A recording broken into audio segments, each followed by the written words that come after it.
Hello my dear friends, आप सब कैसे हैं। आई होप आप सब बहुत अच्छे होंगे और अपनी पढ़ाई भी अच्छी तरीके से कर रहे होंगे। तो चलिए, आज का हमारा मोस्ट इम्पोर्टेंट टॉपिक क्या है, क्लास 12 है। क्लास 12 में जो फिजिक्स का है क्वेश्चन, जो फिजिक्स में है क्लास 12 के जो फिजिक्स चैप्टर नंबर 2 में है, जो कि किसी विद्युत द्विध्रुव के कारण किसी बिंदु पर उत्पन्न विद्युत विभव कैपिटल V की गणना हम कैसे करेंगे, उसका डेरिवेशन हम कैसे करेंगे। तो चलिए, उसी को हम आज सिद्ध करने वाले हैं। तो कैसे उसको हम सिद्ध कर सकते हैं आसानी से, उसको में कोई भी आपको दिक्कत नहीं होगी। यदि आप इस वीडियो को देख लेते हैं तो आपको कहीं भी भटकना नहीं पड़ेगा कि किसी बिंदु आवेश के कारण, विद्युत द्विध्रुव के कारण किसी बिंदु आवेश पर उत्पन्न विद्युत विभव की गणना कैसे हम करेंगे, कहीं आपको भटकना नहीं पड़ेगा यदि आप इस वीडियो को अंत तक देख लेते हैं। तो चलिए, इस वीडियो को शुरुआत करने से पहले यदि आप इस वीडियो पर पहले हैं तो यदि आप इस वीडियो पर, इस चैनल पर यदि आप पहले हैं तो इस वीडियो को लाइक, शेयर और सब्सक्राइब कर लीजिए, ताकि जो इससे अगले आने वाली वीडियो है तो वो उस वीडियो का नोटिफिकेशन आपके पास तुरंत पहुंचे और आप उस वीडियो का लाभ आसानी से उठा पाए। तो चलिए, आज हम स्टार्ट करने वाले हैं क्या, विद्युत द्विध्रुव के कारण किसी बिंदु पर उत्पन्न विद्युत विभव। तो ये हम ज्ञात करेंगे बिंदु पर उत्पन्न विद्युत विभव क्या है, V की गणना हम कैसे कर सकते हैं। देखिए, कोई विद्युत द्विध्रुव क्या होती है, तब विद्युत द्विध्रुव वो होती है जिनमें दो आवेश होता है, दो विपरीत आवेश होता है, उसी को हम विद्युत द्विध्रुव कहते हैं। तो मान लीजिए ये क्या है, मान लीजिए इस तरह हम खींच दिए हैं, इस तरह हम कोई रेखा खींच दिए हैं, ये क्या हमारा विद्युत द्विध्रुव है? नहीं। क्या हम इसको विद्युत द्विध्रुव नहीं कर सकते? क्यों? क्योंकि इस पर आवेश अभी नहीं दर्शाया गया। तो जब तक इस पर -q और +q आवेश दर्शा देंगे, इसे हम क्या कहेंगे, विद्युत द्विध्रुव कहेंगे। मान लीजिए इस पर +q और इस पर भी +q आवेश दर्शा दिए, क्या इसको विद्युत द्विध्रुव कहेंगे? नहीं। क्यों नहीं कहेंगे? क्योंकि विद्युत द्विध्रुव में यह आवश्यक है कि दोनों आवेश विपरीत होना चाहिए। दोनों आवेश अगर सेम होगा तो विद्युत द्विध्रुव उसको नहीं कहेंगे। अगर मान लीजिए ये दोनों क्या हो गया, ऋण हो गया, ये दोनों आवेश ऋण हो गया, तो हाँ, इसको हम क्या विद्युत द्विध्रुव कह सकते हैं? इसको भी नहीं कह सकते। क्यों नहीं कह सकते? क्योंकि यह विद्युत द्विध्रुव में आवश्यक है कि एक सिरे पर -q और दूसरे सिरे पर +q होना चाहिए। इसमें क्या है, दोनों तो सेम आवेश है, यानी ये भी विद्युत द्विध्रुव नहीं होगा। तो क्या इस पर +q आवेश कर दे और इस पर -q आवेश कर दे, तो क्या ये विद्युत द्विध्रुव होगा? हाँ, होगा। क्यों होगा? क्योंकि इस पर दोनों आवेश क्या है, विपरीत दिशा में है। तो विपरीत दिशा या विपरीत, इस पर आवेश विपरीत है, आवेश का मान सेम हो सकता है, जो वैल्यू है उसका वैल्यू का मान सेम हो सकता है, लेकिन जो चार्ज है वो सेम नहीं हो सकते हैं। अगर चार्ज सेम हो गया तो मान लीजिए वो विद्युत द्विध्रुव नहीं है, वो कुछ और है। और इस पर भी अगर इस पर -q आवेश कर दो और इस पर +q आवेश कर दो, इसको भी हम क्या बोल सकते हैं, विद्युत द्विध्रुव बोल सकते हैं। यानी ऋणात्मक और धनात्मक ही होना चाहिए उसमें, या तो ना तो दोनों ऋणात्मक होना चाहिए और ना ही दोनों धनात्मक होना चाहिए। तो क्या होना चाहिए, दोनों एक ऋणात्मक होना चाहिए और एक धनात्मक होना चाहिए। उसे ही हम क्या बोलते हैं, विद्युत द्विध्रुव अगुण बोलते हैं। इस तरह हम विद्युत द्विध्रुव को आसानी से समझ सकते हैं। तो इसी के कारण हमें किसी बिंदु पर उत्पन्न विद्युत विभव की गणना करना है। तो चलिए, हम आसानी से बिना किसी समस्या के, बिना किसी प्रॉब्लम के, बिना किसी डाउट के हम इसको ज्ञात कर सकते हैं। तो चलिए ज्ञात करते हैं। तो चलिए, क्या ज्ञात करेंगे, देखिए ये फिगर बना है। फिगर कैसे हम समझाते हैं, फिगर को कैसे बनाए हैं। देखिए, मान लेते हैं ये कोई विद्युत द्विध्रुव है, ये विद्युत द्विध्रुव है ना, क्या है, -q और +q, क्या है, एक विद्युत द्विध्रुव आघूर्ण है, विद्युत द्विध्रुव आघूर्ण है। और इस दोनों आवेशों के बीच की दूरी क्या होती है, 2l होती है। जब विद्युत द्विध्रुव होगा तो दोनों आवेश के बीच की दूरी क्या होती है, 2l होती है। और यह बिंदु O है, तो बिंदु O क्या है, मध्य बिंदु पर है। तो मध्य बिंदु पर है, यानी दोनों यहाँ से यहाँ तक के बीच की दूरी अगर 2l है तो इसके मध्य बिंदु है तो ये l हो जाएगी और ये l हो जाएगी। इतना तो समझ में आ गया। अब क्या करेंगे कि इसके मध्य बिंदु O से किसी भी बिंदु पर, इसमें बोला है ना कि विद्युत द्विध्रुव का किसी भी बिंदु पर उत्पन्न विद्युत विभव। तो मान लेते हैं ये एक बिंदु है, तो इसी बिंदु पर हमें विद्युत विभव कैपिटल P मान लेते हैं कि स्मॉल r दूरी पर एक बिंदु P है और इसी पर हमें विद्युत विभव कैपिटल V की गणना करना है। बस इसी पर हमें क्या करना है, v की गणना करना है। और देखिए तो v की किसके कोई आवेश के कारण ही ना विद्युत विभव गणना करेंगे। देखिए माइनस q आवेश के कारण विद्युत विभव भी गणना करना है और प्लस q आवेश के कारण भी विद्युत विभव गणना करना है। इस तरह हम इसको इस तरह फिगर बना लिए हैं। और देखिए इस तरह ये क्यों खींचे, ये और ये लंब क्यों डाले हैं, ये देखिए ये थोड़ा समझना होता है, यहाँ पर लंब क्यों डाले हैं। और देखिए जब भी हम इस तरह बनाते हैं, मान लीजिए इस तरह हम बना दिए हैं, इस तरह कोई बना दिए हैं, इस तरह नहीं, हाँ चलिए इस तरह भी बना, इस तरह बना दिया है, इस तरह बना दिए हैं, मान लीजिए इस तरह हमारा बन गया है। अब देखिए ये रेखा क्या है, हमारी बड़ी है, ये रेखा हमारी बड़ी है और ये रेखा क्या है, हमारी छोटी है। तो ये रेखा छोटी है और ये बड़ी है, तो बड़ी रेखा को छोटी रेखा बनाना है, ना कि छोटी रेखा को बड़ी रेखा, यानी छोटी रेखा को बड़ी रेखा को छोटी रेखा हम बना सकते हैं। देखिए इस पर जब इससे लंब डाल देंगे इस पर, तो क्या बन जाएगी, इसके बराबर, ये दोनों आपस में क्या हो जाएगी, बराबर है, क्योंकि इसी के बराबर हम यहाँ पर, इसी के बराबर करने के लिए इसको यहाँ पर लंब डाले हैं। वही तो यहाँ पर भी किया है, इसी को इसके बराबर ये करने के लिए, इसके बराबर ये करने के लिए यहाँ पर क्या डाले हैं, लंब डाले हैं, ताकि ये जो बी क्या है यहाँ पर, ये जो P और यहाँ पर ए भी मान लेते हैं, इसको क्या मान लेते हैं, ए भी मान लेते हैं, यानी बी पी और यहाँ पर मान लेते हैं कोई बिंदु क्या है, यहाँ पर कौन सा बिंदु मान लें, सी मान लेते हैं, क्या है यहाँ पर बिंदु, ये आर यहाँ पर मान लेते हैं, यहाँ पर ये तो दूरी है ना, यहाँ पर दूरी हो जाएगी यार, ये बिंदु क्या है हमारा, सी है। तो इस बिंदु सी, ये बिंदु सी है ना, तो बी सी पी और बी पी आपस में बराबर है। उसी बराबर करने के लिए हम क्या खींचे हैं, यहाँ पर लंब खींचे हैं, ताकि ये दोनों आपस में बराबर हो जाए। इस तरह आपको समझ में आ गया होगा। अब देखिए यहाँ पर लंब डाले हैं, अब यहाँ पर लंब डाले हैं, यानी इसके बराबर करना है। यानी देखिए जब भी इस तरह मान लीजिए ये हमारा इस तरह फिगर दिया है, इस तरह क्या दिया है, फिगर दिया है, इस तरह फिगर दिया है, यानी क्या है, ये लंब है, ये लंब है पहले से है ना। अब देखिए इसके बराबर करना है, तो ये का है बड़ी भुजा है और ये छोटी भुजा है, यानी बड़ी भुजा को जो छोटी भुजा है उसको बड़ी भुजा के बराबर बनाना है, यानी उसको बढ़ाना पड़ेगा। यानी बड़ी भुजा है, ये क्या है, बड़ी भुजा है और ये क्या है, छोटी भुजा है। और बड़ी भुजा को जब बड़ी भुजा को छोटी भुजा के बराबर करेंगे, बड़ी भुजा के, यानी छोटी भुजा को बढ़ाना पड़ेगा, तभी ना वो बड़ी भुजा के बराबर होगी।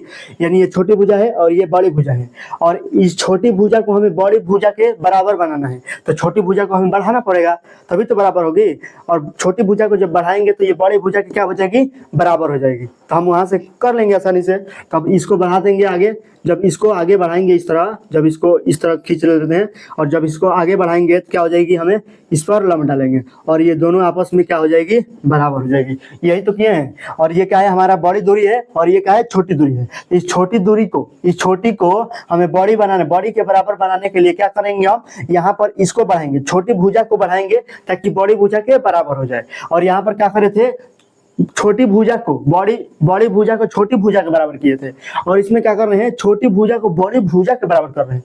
यानी जब छोटी भुजा को बड़ी भुजा बनाएंगे तो छोटी भुजा को बढ़ाना पड़ेगा, और जब बड़ी भुजा को छोटी भुजा बनाएंगे तो बड़ी भुजा में से कुछ काट कर निकालना पड़ेगा, तभी तो वो छोटी भुजा के बराबर हो जाएगी। इस तरह आप समझ सकते हैं। इसी बस यही नियम यहाँ पर लगाए हैं। यानी ये बड़ी भुजा है तो ये छोटी भुजा है, तो छोटी भुजा को जब बढ़ाए हैं तो ये इसके बराबर हो गई है। यानी मान लेते हैं इसके, ये यहाँ से यहाँ तक बीच की दूरी का है R1 मान लेते हैं, क्या है यहाँ पर R1 है, और यहाँ से यहाँ तक क्या मान लेते हैं, R2 है। इस तरह तो समझ में आ जाएगा ना। ये क्या है, R2 है और ये क्या है, R1 है, और ये बीच की दूरी तो R है ये, तो ये इस तरह R1 हो गया ना। और ये क्या हो जाएगी, ये देखिए थीटा कोण है ना, ये थीटा कोण है, तो ये भी हमारा थीटा ही होगा, क्योंकि ये क्या है, किस कोण से होगा, थीटा शीर्षाभिमुख कोण से। तो शीर्षाभिमुख से ये भी क्या हो जाएगा, थीटा हो जाएगा। ये जब थीटा है तो ये भी थीटा होगा, क्योंकि शीर्षाभिमुख कोण आपस में क्या होते हैं, बराबर होते हैं। कैंची गुणन देखे है ना, कैंची गुणन, जब ये कोण बराबर है तो ये भी कोण बराबर है, और ये कोण बराबर है तो ये भी कोण बराबर होगा। यह क्या है, समांतर, जो समांतर रेखाएं होती है वो उनका यह नियम है। इस तरह ये बराबर होगा। तो चलिए इस तरह आप यहाँ से ये कोण भी समझ गए और यहाँ से दूरी भी आप समझ गए, क्यों इस पर लंब डाले हैं। ये सब कुछ समझ गए होंगे। अब चलिए, जब फिगर बन गया, हमारा फिगर तैयार हो गया, तो अब क्या लिखेंगे, इसका मानक लिखेंगे। अब मानक की कैसे लिखेंगे, देखिए जो फिगर में दिया है बस वही लिखना है हमें, और कुछ एक्स्ट्रा नहीं लिखना है। देखिए फिगर में क्या दिया है हमें, एक बिंदु, देखिए एक वैद्युत द्विध्रुव दिया है, एक सिरे पर माइनस क्यू एस दिया है, दूसरे सिरे पर प्लस क्यू दिया है, और दोनों ये क्या है, ए बी लंबाई का वैद्युत द्विध्रुव दिया है, और दोनों आवेशों के बीच की दूरी क्या दिया है, 2l दिया है, बस यही दिया है। और इसके मध्य बिंदु जो वैद्युत द्विध्रुव है उसके मध्य बिंदु O से स्मॉल r दूरी पर, स्मॉल r दूरी पर एक बिंदु P है, और वहीं पर हमें विद्युत विभव गणना करना है। किस कहाँ गणना करना है, यहीं पर हमें विद्युत विभव V की गणना करना है, यहीं पर हमें करना है। क्या करना है, यहीं पर विद्युत विभव V की गणना करना है। ये बिंदु P है, यहाँ क्या है, ये बिंदु हमारा P है। इस तरह हम बिंदु उसको P ले सकते हैं, क्या है हमारा वो बिंदु है। इस तरह हम यहाँ से लिख सकते हैं, क्या हो जाएगी हमारा, इस पर क्या करना है, हमें विद्युत विभव की गणना करना है, विद्युत विभव V की गणना करना है, और ये बिंदु हमारा क्या है, P है, और यहीं पर क्या करना है, हमें विद्युत विभव की गणना करनी है। इस तरह हम यहाँ से आसानी से इसको समझ सकते हैं।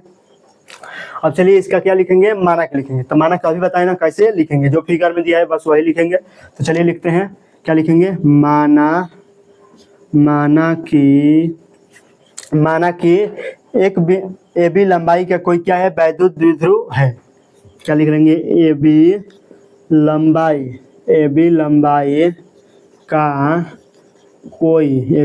का कोई वैद्युत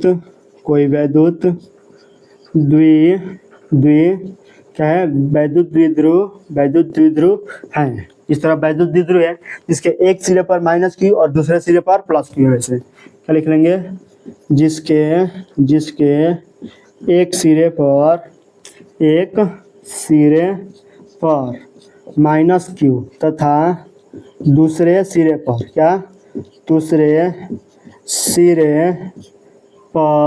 क्या है, प्लस क्यू आवेश स्थित हैं, तथा दोनों आवेशों के बीच की दूरी क्या है, 2l है, तथा दोनों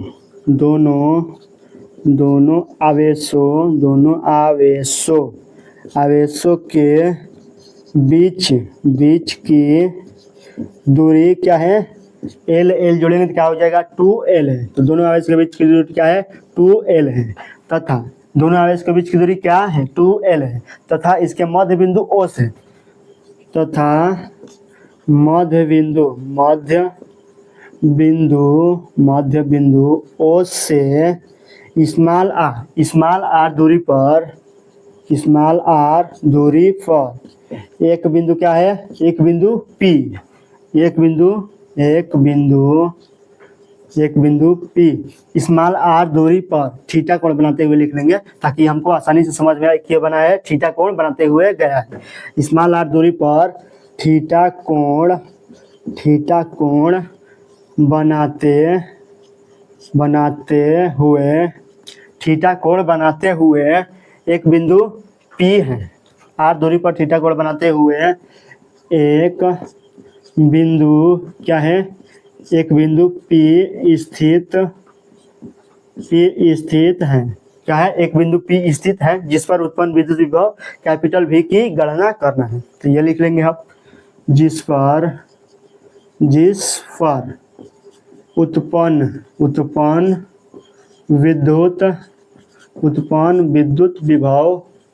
विद्युत विभव कैपिटल V की क्या करना है, गणना करना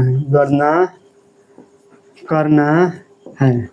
इस तरह क्या लिख लेंगे, जिस पर उत्पन्न विद्युत विभव कैपिटल V की क्या करनी है, हमें गणना करनी है, ज्ञात करना है। इस तरह हम आसानी से इसको ज्ञात कर लेंगे, माना कि आसानी से लिख लेंगे, इसमें तो कोई प्रॉब्लम आपको नहीं होगी। अगर कोई फिर भी प्रॉब्लम होती है तो आप कमेंट में जरूर लिखिएगा, मैं इसको सोल्यूशन जरूर बताऊंगा। तो चलिए यहाँ तक तो हो गया, माना कि हो गया। अब चलिए इसके आगे अब क्या करेंगे, इसका जो डेरिवेशन है उसका डेरिवेशन का निगमन करेंगे। तो अब निगमन करने के लिए किसी सूत्र की सहायता लेंगे। फिजिक्स में किसी भी डेरिवेशन को करने से पहले किसी सूत्र की सहायता ली जाती है। क्या, किसी सूत्र की सहायता ली जाती है। जब तक आप किसी सूत्र की सहायता नहीं लेंगे तब तक आप किसी भी डेरिवेशन, कोई भी छोटा हो या बड़ा हो, आप उस डेरिवेशन को आसानी से नहीं कर सकते हैं। तो इसको करने के लिए किसी सूत्र की आवश्यकता होगी हमें। तो वो कौन सा सूत्र होगा? वो वही सूत्र होगा कि किसी बिंदु आवेश के कारण उत्पन्न विद्युत विभव। तो किसी बिंदु आवेश के कारण ही क्यों लेंगे? क्यों किसी बिंदु आवेश के कारण ही विद्युत विभव लेंगे? तो चलिए वो भी समझा देते हैं। क्या पहले लिख देते हैं और उसके बाद समझा देते हैं। क्या लिखेंगे? किसी बिंदु आवेश के कारण विद्युत विभव क्या होता है? विद्युत विभव V बराबर क्या होता है? V बराबर 1/4 pi epsilon not into Q बटे में R। आपके मन में यह भी सवाल आ रहा होगा कि क्यों यही लिए हैं? क्यों जो दो आवेशों के बीच की दूरी, दो आवेशों के बीच लगने वाला बल क्यों नहीं लिए हैं? क्यों यही सूत्र लिए हैं? तो चलिए ये भी बता देते हैं हम।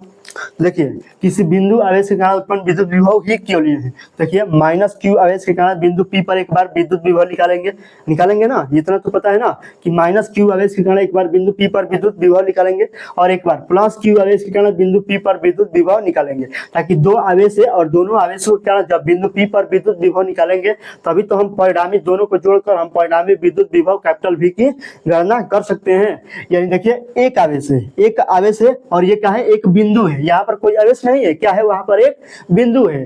तो किसी बिंदु आवेश के कारण, ये एक बिंदु है ना, एक आवेश है, तो एक बिंदु पर एक आवेश है ना, तो किसी बिंदु आवेश के कारण उत्पन्न विद्युत विभव। तो किसी बिंदु है ना हुआ एक आवेश, यानी एक आवेश मतलब क्या?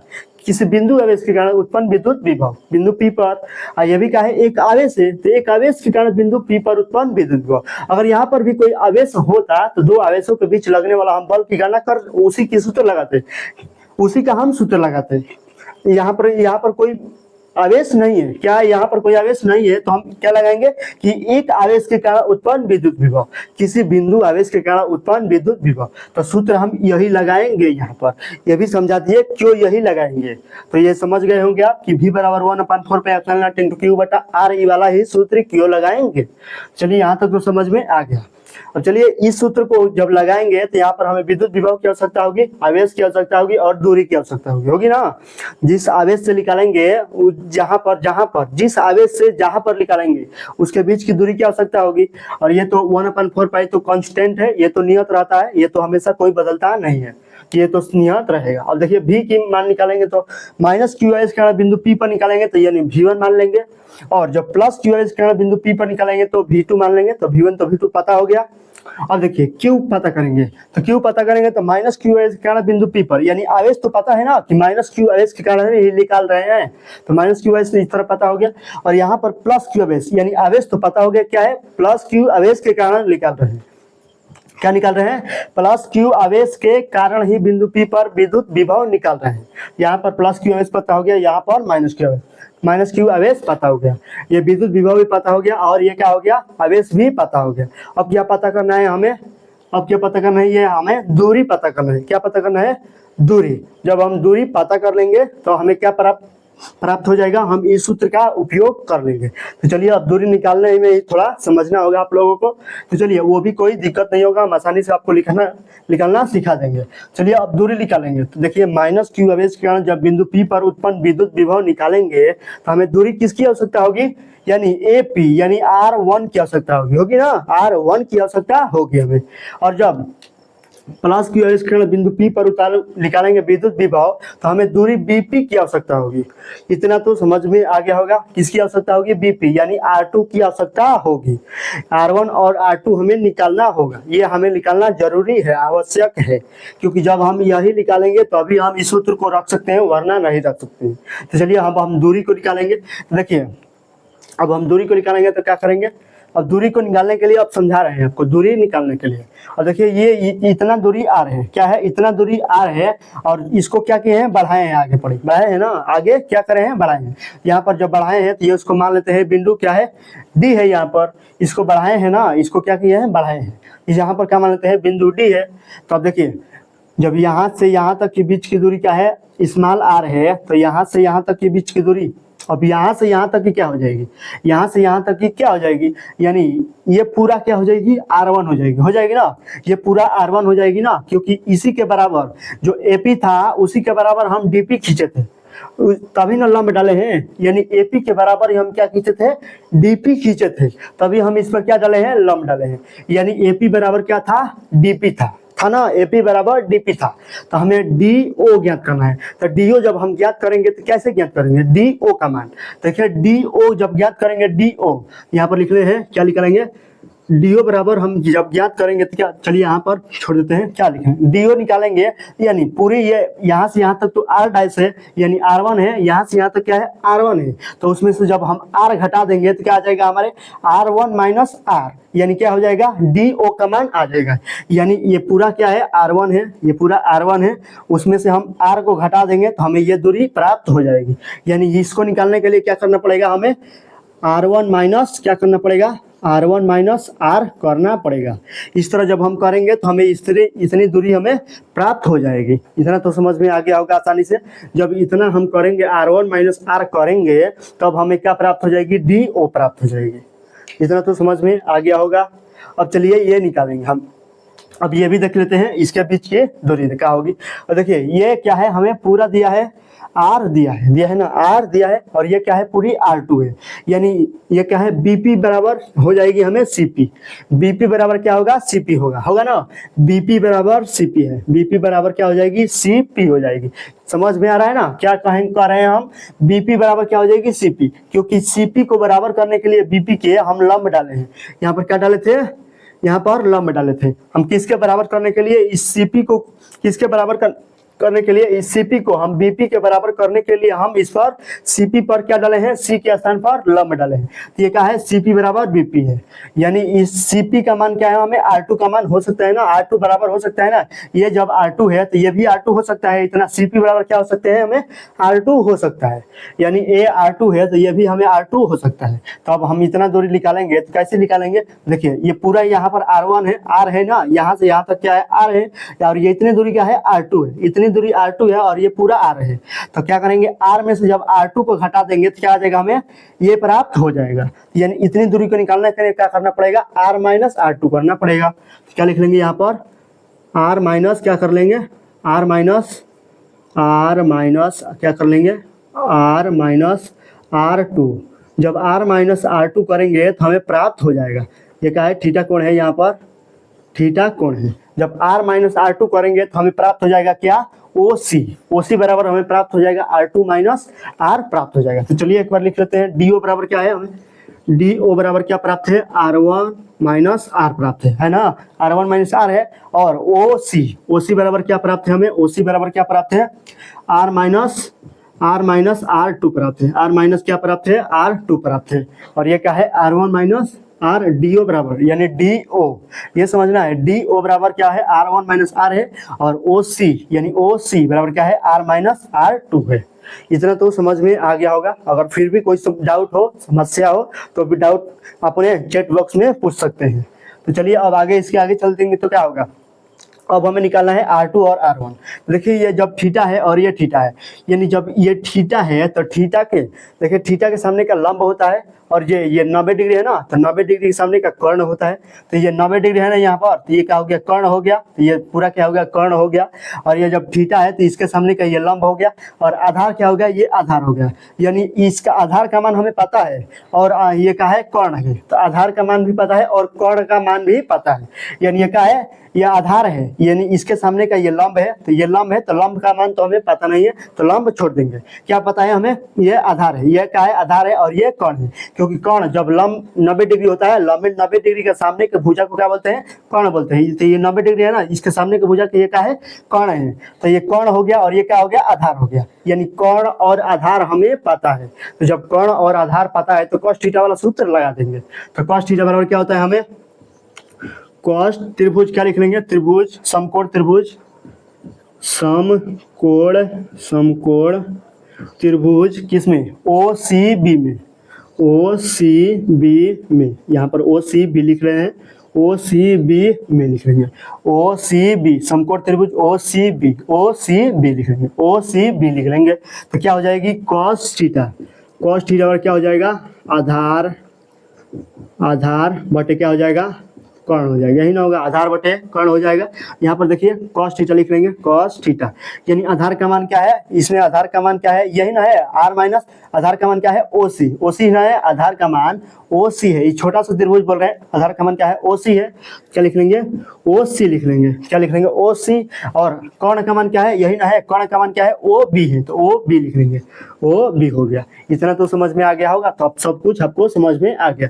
यानी ओ सी का मान तो हम निकाल चुके हैं, क्या है आर माइनस आर टू है, आर माइनस आर टू। अब बटे में ओ बी का मान भी हम निकाल चुके हैं, क्या, चलिए इसको क्या लिख लें, आर माइनस आर टू है ना, तो आर माइनस आर टू हो जाएगा। और ओ बी का मान हम निकाल चुके हैं, क्या है एल है, पहले से हम एल है पता हमें है, एल क्या है ओ बी का मान हमें एल है, तो हम यहाँ से क्या निकालना है, हमें किसका मान निकालना है, हमें आर टू का मान निकालना है। तो आर टू का मान कैसे निकालेंगे, कॉस थीटा, इसको इधर गुणा करने के क्या हो जाएगा, एल कॉस थीटा बराबर आर माइनस आर टू हो जाएगा, क्या हो जाएगा आर माइनस आर टू हो जाएगा। अब यहाँ से आर टू निकालेंगे तो इसको इधर लाओ, इसको इधर लाओ, इसको इधर, यानी आर टू बराबर क्या हो जाएगा R minus L cos theta, L cos theta, L cos theta हो जाएगा। इस तरह हम R2 का मान निकाल लिया ना। अब R1 का निकालना है, यानी R2 तो हमें पता हो गया, ये वाला दूरी हमें पता हो गया। अब क्या निकालना है, R1 निकालना है। तो R1 के लिए हम कौन सा त्रिभुज रखेंगे, ये छोटा वाला त्रिभुज रखेंगे। R2 निकालने के लिए ये छोटा दिखेंगे थे, और R1 निकालने के लिए ये छोटा वाला त्रिभुज देखेंगे, और छोटका देखेंगे, छोटका को। तो ये देखिए ये थीटा था, तो ये थीटा हो गया ना, वो बताए थे शीर्षाभिमुख कोण से, कैंची गुणन शीर्षाभिमुख कोण से, ये शीर्षाभिमुख से ये कोण 90 डिग्री हो गया, ये कोण थीटा हो गया था, और ये कोण क्या दिया था 90 डिग्री दिया था। ये जब 90 है तो अब समकोण त्रिभुज किस में लेंगे, समकोण त्रिभुज ओ डी ए में, A D O D A में क्या लिखेंगे, समकोण त्रिभुज, समकोण त्रिभुज, समकोण त्रिभुज ए डी ओ में क्या लिखेंगे, ए डी ओ में।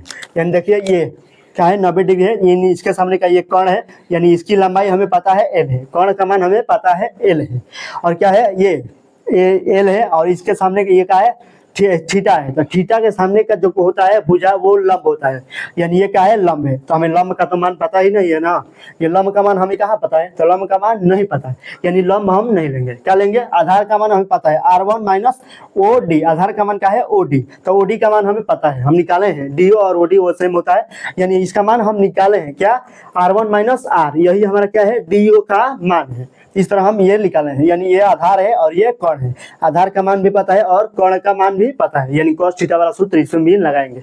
sin थीटा वाला क्यों नहीं लगाएंगे, लंब बटा कर्ण, तो क्योंकि लंब का मान हमें पता नहीं है, लेकिन कर्ण का मान तो पता है, लेकिन लंब का मान पता नहीं है। तो लंब का जब मान पता नहीं है तो हम वो सूत्र नहीं लगाएंगे, क्यों लगाएंगे, cos थीटा वाला लगाएंगे।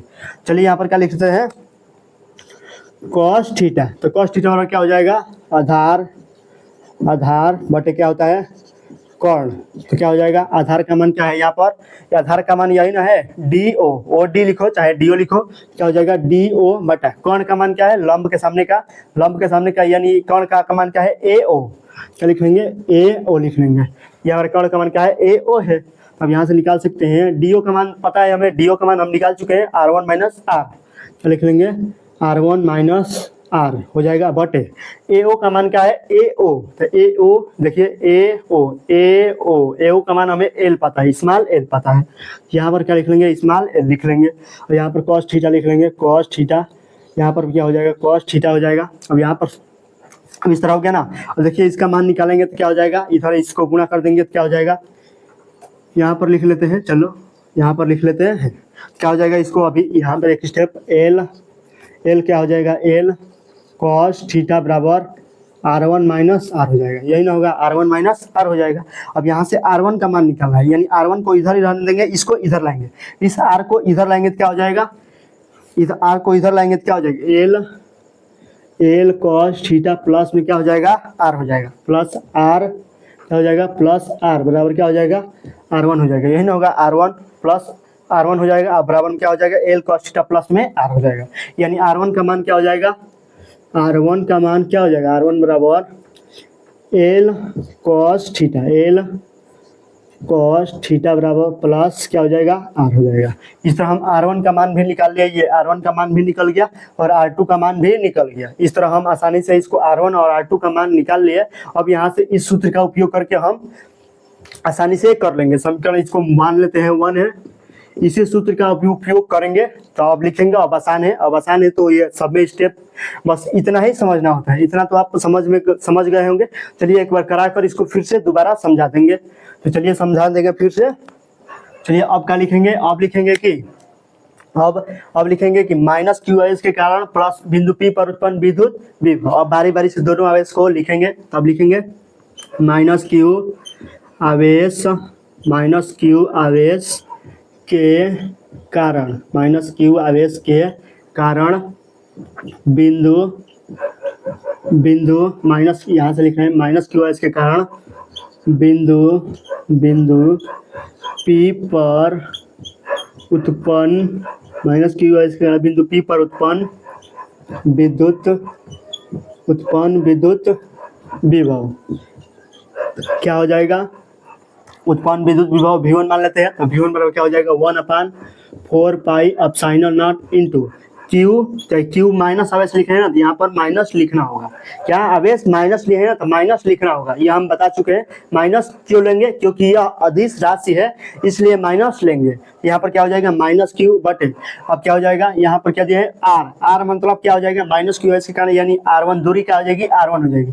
यहाँ से यहाँ तक ना है, तो दूरी क्या मान लेंगे R1 मान लेंगे। तो R1 का मान हम निकाल चुके हैं 1/4 pi epsilon not into minus Q बटे में R1 का मान क्या है, R1 का मान हम यहाँ पर निकाले हैं L cos theta plus R। क्या हो जाएगा R plus L cos theta, कर सकते हैं, कोई प्रॉब्लम नहीं है। R plus L cos theta हो जाएगा। अब चलिए दूसरे निकालेंगे। तो बिंदु P पर क्या लिखेंगे प्लस क्यू आवेश के कारण। अब माइनस क्यू तो हो गया, माइनस क्यू आवेश के कारण बिंदु P पर हो गया। अब क्या लिखेंगे प्लस क्यू आवेश के कारण बिंदु P पर उत्पन्न विद्युत विभव, प्लस क्यू आवेश के कारण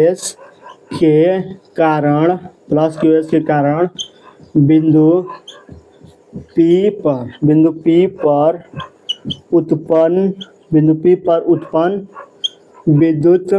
विद्युत विभव। तो क्या हो जाएगा उत्पन्न विद्युत विभव लिखेंगे, तो V बराबर क्या हो जाएगा 1/4 पाई एप्सिलॉन नॉट इंटू आवेश, प्लस में है तो प्लस ही रखेंगे, बट दूरी क्या है यहाँ से R2 है ना, प्लस क्यू आवेश के कारण बिंदु P पर यहाँ पर दूरी R2 है, तो यहाँ पर क्या लिख लेंगे R2 लिखेंगे। बराबर क्या हो जाएगा 1/4 pi epsilon not into Q बटे में दूरी क्या हो जाएगी R2 का मान क्या निकाले हैं यहाँ से R2 क्या हो जाएगा R minus L cos theta, R minus L cos theta हो जाएगा। इस तरह क्या हो जाएगा ना, दूरी हम निकालनी है R minus L cos theta हो जाएगा। तो चलिए इसको दिखाई दे रहा है ना, ये तो दिखाई दे रहा होगा, फ्रेश दिखाई दे रहा है ना। चलिए इसको फिर से लिख लेते हैं, क्योंकि दिखाई नहीं दे रहा होगा, थोड़ा मार्कर मध्यम चला है। 1/4 पाई एप्सिलॉन नॉट इंटू क्या हो जाएगा क्यू बटे में क्या हो जाएगा R का मान क्या है R minus L cos theta हो जाएगा। क्या हो जाएगा R minus L cos theta हो जाएगा। इस तरह समझ में आ गया ना।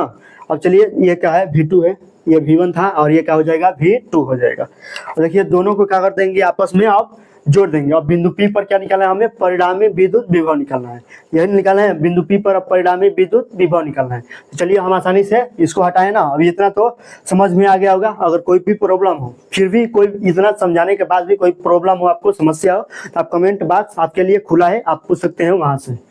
तो चलिए अब इसको हटाते हैं, ताकि यहाँ से जगह नहीं है। अब यहाँ से थोड़ा जगह है, तो यहाँ पर लिख दे रहे हैं, क्या हो जाएगा अब V क्या हो जाएगी V1 क्या है, V1 सदिश राशि है, अदिश ना, सदिश कहाँ है, अदिश है। V1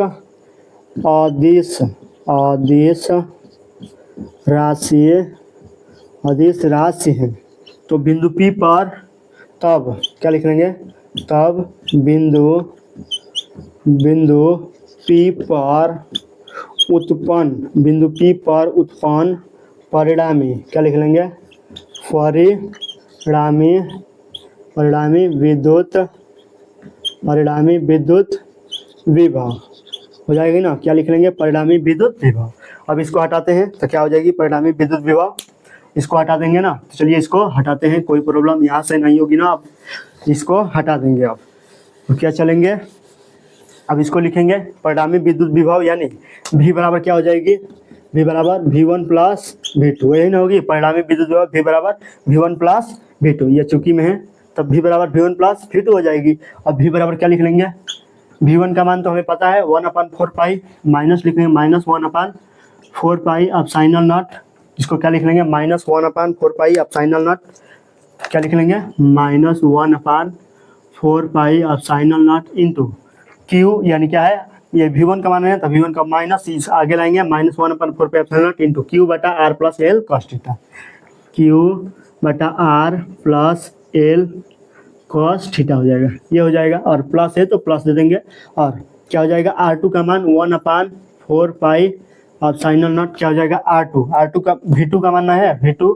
यानी ये V2 का मान 1/4 पाई आप साइनल नॉट 1/4 पाई आप साइनल नॉट इंटू क्या हो जाएगा Q बटा में R minus L cos theta, Q into Q बटा में R minus L cos theta हो जाएगा। इस तरह क्या लिख लेंगे यहाँ से R minus L cos theta हो जाएगा, इस तरह लिख लेंगे R माइनस एल क्या हो जाएगा कॉस थीटा हो जाएगा। और चलिए इसके आगे चलेंगे तो क्या हो जाएगा V बराबर, देखिए इसमें से कॉमन क्या है, कॉमन निकालिए। अब देखिए Q भी कॉमन है और 1/4 पाई साइनल नॉट भी दोनों में कॉमन, देखिए Q बटे 4 पाई साइनल नॉट और ये Q बटा 4 पाई साइनल नॉट दोनों में से निकाल दीजिए बाहर, क्या हो जाएगा Q बटे 4 पाई साइनल नॉट हो जाएगा, इस तरह लिख लेंगे ना। और चलिए इसको प्लस वाला है ना, ये प्लस वाला है तो इसको 1/R minus L cos theta और ये माइनस है तो यहाँ पर ये माइनस लिख देंगे और क्या हो जाएगा 1/R plus l cos theta. यहाँ तक तो कोई प्रॉब्लम नहीं है, ये बस यहाँ तक बस समझना तो यही था, समझना तो यहीं तक था, क्या यहीं तक समझना था। अब इसके बाद तो सब कैलकुलेशन ही है, आप कैलकुलेशन तो आप मैथ के स्टूडेंट्स हो तो आप आसानी से कर सकते हो। तो क्या हो जाएगा R plus l cos theta हो जाएगा। अब V बराबर निकालेंगे तो क्या हो जाएगा Q बटे में 4 पाई अब साइनल नॉट, अब क्या हो जाएगा दोनों में क्या हो जाएगा एलसीएम लेंगे, क्या हो जाएगा दोनों में से जब एलसीएम लेंगे तो क्या हो जाएगा R minus L cos theta हो जाएगा और ये क्या हो जाएगा R plus l cos theta हो जाएगा, इस तरह हो जाएगा ना।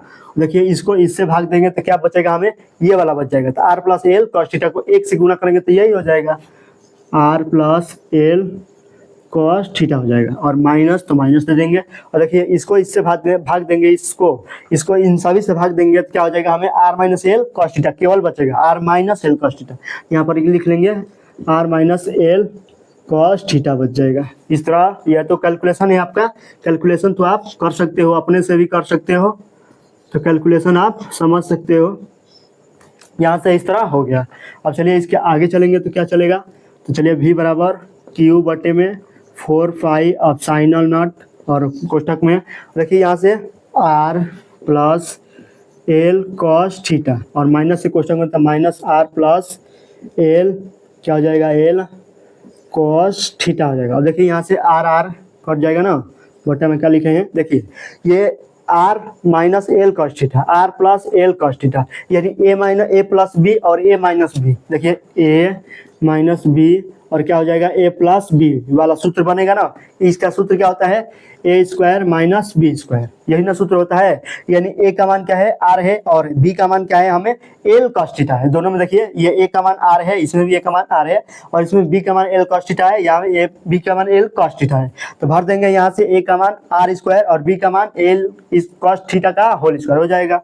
यहाँ से इसी सूत्र का हम उपयोग कर देंगे, क्या हो जाएगा R स्क्वायर और क्या हो जाएगा minus cos L cos theta का क्या हो जाएगा होल स्क्वायर हो जाएगा। इस तरह हम इसको आसानी से लिख सकते हैं। तो क्या हो जाएगा V बराबर, अब देखिए 1/4 पाई अब साइनल नॉट लिख सकते हैं। अब देखिए यहाँ पर माइनस ये R कट देगा ना, अब क्या बचा है ये Q को इधर लेके जाएंगे तो एल कॉस थीटा और एल कॉस थीटा क्या हो जाएगा 2L कॉस थीटा होगा ना, 2L कॉस थीटा हो जाएगा। तो क्या हो जाएगा into Q into 2L cos theta, एक एल कॉस थीटा और एक L cos theta 2L cos theta और बच्चों में क्या हो जाएगा R square minus L square और कॉस स्क्वायर थीटा हो जाएगा, यही ना होगा। और देखिए P बराबर क्या होता है 2QL होता है ना, इसको लिख सकते हैं V बराबर क्या हो जाएगा 1/4 पाई अब साइनल नॉट इंटू क्या हो जाएगा P कॉस थीटा बटा में क्या हो जाएगा R square minus L square cos square theta हो जाएगा, इस तरह हो जाएगा ना, पी कॉस थीटा हो जाएगा, ये क्या हो जाएगा कॉस थीटा हो जाएगा। और देखिए ये एल स्क्वायर जो है वो बहुत छोटी दूरी थी ना, एल स्क्वायर कौन थी, एल स्क्वायर जो विद्युत था, फिगर जो बनाए थे, फिगर में यही ना था, एल स्क्वायर 2 था, यही से ये छोटी दूरी थी और आर स्क्वायर था यहाँ से, ये जो यहाँ तक खींचे थे ये पूरी दूरी क्या थी, एल स्क्वायर थी, और ये दूरी क्या थी, आर थी, ये क्या थी, आर थी, ये बड़ी दूरी क्या थी, आर थी, और ये छोटी दूरी क्या थी, एल थी, यही ना थी, इस तरह हम खींचे थे, तो ये छोटी दूरी एल थी और ये बड़ी दूरी क्या थी, आर थी, यानी आर बहुत बड़ी दूरी है एल की तुलना में, इस तरह एल की तुलना में आर बहुत बड़ी दूरी है, यानी एल को हम निगलेक्ट के बराबर करके चलेंगे, तो चूंकि लिखेंगे, चूंकि क्या लिखेंगे, चूंकि एल क्या है, एल चूंकि आर बहुत बड़ी दूरी है, आर बहुत बड़ी दूरी है किसकी तुलना में, एल की तुलना में, तब क्या लिखेंगे, तब क्या हो जाएगी, एल स्क्वायर बराबर क्या हो जाएगा, 0 हो जाएगा। अगर आर बहुत बड़ी दूरी है एल की तुलना में, तब एल स्क्वायर बराबर क्या हो जाएगा, हमें 0 प्राप्त हो जाएगा। अब इसका मान इसमें पुट कर देंगे तो हम प्राप्त हो जाएगा, सूत्र प्राप्त हो जाएगा। अब यहाँ से चलिए इसको हटाते हैं, इसको हटा देंगे ना, तो चलिए इसको हटाएंगे तो क्या प्राप्त होगा हमें, यहाँ तक तो समझ में आ गया होगा।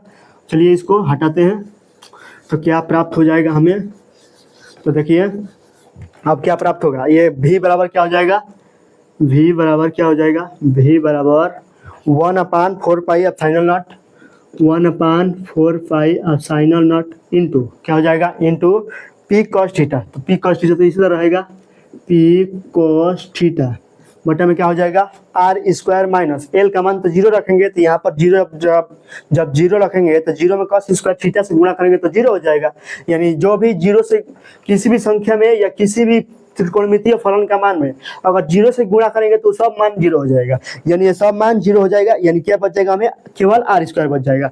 क्या लिख लेंगे, आर स्क्वायर माइनस 0 बचेगी, यही ना बचेगा, यहाँ से इसको गुणा करेंगे तो 0 हो जाएगा और ये क्या बच जाएगा, आर स्क्वायर बच जाएगा। v बराबर क्या हो जाएगा, 1/4 pi epsilon not into P cos theta बटा में क्या हो जाएगा, आर स्क्वायर हो जाएगा। यही हमारा क्या होता है, द मोस्ट इम्पोर्टेंट सूत्र होता है, ये सबसे मोस्ट इम्पोर्टेंट है, जो 12 के बोर्ड के लिए ये सबसे मोस्ट इम्पोर्टेंट फार्मूला है। इसी फार्मूला से हम निरक्षीय स्थिति और अक्षीय स्थिति दोनों की गणना कर सकते हैं। तो चलिए वो देख लेते हैं हम कैसे गणना करेंगे। इसको हटाएंगे ना, यहाँ तक तो ये भी समझ में आ गया होगा और ये भी समझ में आ गया है, इतना तो समझ में आ गया है ना। तो देखिए इसको एक बार, ये तो समझ गए होंगे आप आसानी से, समझ गए हैं ना, यहाँ तक तो समझ गए होंगे, यहाँ तक, क्योंकि यहाँ तक तो हम पूरे विधिवत से समझाए थे, पूरे समय लगा था उसमें समझाने में।